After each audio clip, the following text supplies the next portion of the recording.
Railway के जो कीर्तिमान हैं उनको भी दिखाते हुए कैसे अलग अलग तकनीक के जरिए भारतीय रेलवेज अपने नए विकास पथ पर आगे बढ़ रही है और अमृतकाल में भारतीय रेलवे की क्या यात्रा होगी उसका एक अवलोकन इसी रेलवे स्टेशन पे भव्य टर्मिनल के एक हिस्से में किया जा रहा है, जिसका अवलोकन इस वक्त प्रधानमंत्री नरेंद्र मोदी कर रहे हैं। जैसा कि आपको पता है कि उत्तर प्रदेश में अभी तक के इतिहास में पहली बार रेलवेज का 100% इलेक्ट्रिफिकेशन किया गया।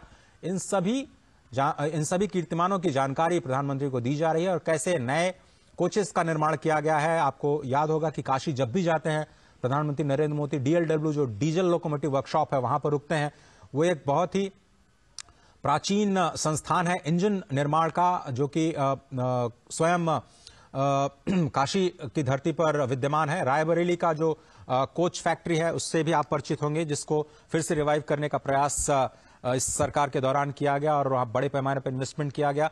रेलवेज का इलेक्ट्रिफिकेशन 100% इलेक्ट्रिफिकेशन किया जा चुका है। चौड़ीकरण का काम भी उत्तर प्रदेश में जो ब्रॉड गेज बनाने का काम है, ब्रॉड गेज के कंप्लीट इलेक्ट्रिफिकेशन का कार्य किया जा चुका है और रेलवे स्टेशन का जो मॉडल है वो देख रहे हैं, क्योंकि पहला चरण जो है वो आज लोकार्पण किया गया। अभी इसके दूसरे चरण में इसको विस्तार दिया जाएगा, 5 गुना विस्तार, क्योंकि उम्मीद यह की जा रही है कि जैसे काशी कॉरिडोर के बनने के बाद, महाकाल कॉरिडोर बनने के बाद वहां पर आने वाले लोगों की, तीर्थयात्रियों की संख्या में, पर्यटकों की संख्या में भारी वृद्धि हुई। 13 करोड़ का आंकड़ा अभी हाल ही में काशी के कॉरिडोर के बनने के बाद आया है। अयोध्या में भी उसी तर्ज पर देश विदेश से पर्यटकों के आने का सिलसिला लगातार बढ़ेगा। उसको संभालने के लिए इस क्षमता का विस्तार किया जाना है। तो दूसरे चरण में इसकी जो क्षमता है रेलवे स्टेशन की, उसको 5 गुना विस्तार देने की जो तैयारी है, उसमें नई रेलवे लाइंस का निर्माण और नई ट्रेन के परिचालन की जो व्यवस्था है वो भी की जाएगी।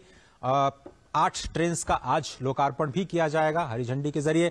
वंदे भारत और अमृत ट्रेन का एक साथ जुड़ाव, देश के अलग अलग कोने से अयोध्या को जोड़ने की जो आज परिकल्पना है वो आज जमीन पर आती हुई इस प्रथम चरण में आपको दिखाई देगी। और इस वक्त जो स्थानीय सांसद हैं, उप मुख्यमंत्री, मुख्यमंत्री और रेलवे मंत्री श्री अश्विनी वैष्णव के साथ इस रेल परियोजना के उस मॉडल का अवलोकन करते हुए और अश्विनी वैष्णव जी समझाते हुए कि किस तरह से इसका निर्माण किया गया है और कैसे अत्याधुनिक तकनीक का इस्तेमाल करते हुए